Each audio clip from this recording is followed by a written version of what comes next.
សិស្សទូទៅគេរៀនសូត្រក្នុងថ្នាក់គេរៀនអំពីប្រវត្តិសាស្ត្រគេរៀនអំពីអ្វីផ្សេងៗដែរហើយប៉ុន្តែដល់ពេលយើងចូលក្នុងសារមន្ទីរយើងឃើញរបៀបបង្ហាញបន្ថែមដែលជាវត្ថុតាំងទាំងព័ត៌មានដែលជាភាពយន្តឯកសារទៅដែលធ្វើឲ្យក្មេងអាចចាប់អារម្មណ៍បន្ថែមហើយនឹងអាចនៅឃើញបែបផ្សេងអំពីអ្វីដែលគ្រូបានបង្រៀននៅក្នុងថ្នាក់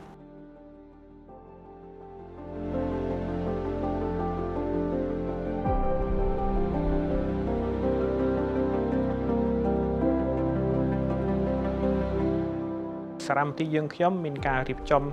បែបខុសប្លែកពីសារមន្ទីរដទៃនៅស្រុកខ្មែរយើងមានសារមន្ទីរល្អណាស់ជាច្រើនទូទាំងប្រទេសក៏មាននៅក្នុងខេត្តនីមួយៗក៏មានដែលសារមន្ទីរភាគច្រើនផ្ដោតទៅលើបុរាណវិទ្យា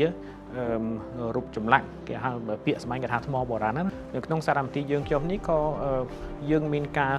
រៀបរាប់អំពីប្រវត្តិសាស្ត្រដែរយើងមានអត្ថបទដែលពន្យល់យ៉ាងជ្រៅអំពីការប្រែប្រួលក្នុងវិស័យនយោបាយសង្គមសេដ្ឋកិច្ចរបស់វត្ថុអីចឹងទៅអញ្ចឹងក្មេងដែលគាត់ចូលទៅគាត់មិនត្រឹមតែឃើញវត្ថុតាំងគាត់ថែមទាំងអានអត្ថបទនិងអាចយកទៅគិតថែមទៀតយើងខ្ញុំក៏មានជាភាពយន្តឯកសារអំពីការប្រែប្រួលក្នុងផ្នែកសេដ្ឋកិច្ចរបស់វត្ថុតាមប្រវត្តិសាស្ត្រការបង្ហាញការចែករំលែកនៅចំណេះដឹងបែបនេះវាជួយឲ្យក្មេងៗឬក៏មិនត្រូវតែក្មេងៗតាមការពិតអ្នកដែលចូលទស្សនៈសារមន្ទីរទាំងក្មេងទាំងចាស់អាននៅការវិភាគដែលយើងមាននៅលើផ្ទាំង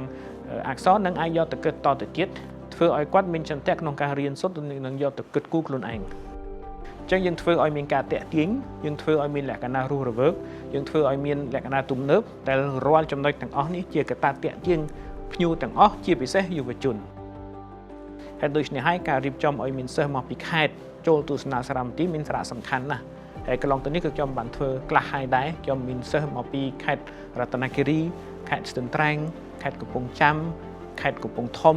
ដែលបានមកទស្សនៈសារមន្ទីរជាឱកាសមួយដ៏ល្អសម្រាប់ក្មេងដែលធ្លាប់នៅខេត្តទៅគាត់អាចមករាជធានីភ្នំពេញផងគាត់ឃើញភ្នំពេញហើយគាត់ចូលសារមន្ទីរគាត់មានឱកាសទទួលយកចំណេះដឹងដែលយើងបានរៀបចំនៅក្នុងសារមន្ទីរនេះដែរកន្លងទៅនេះ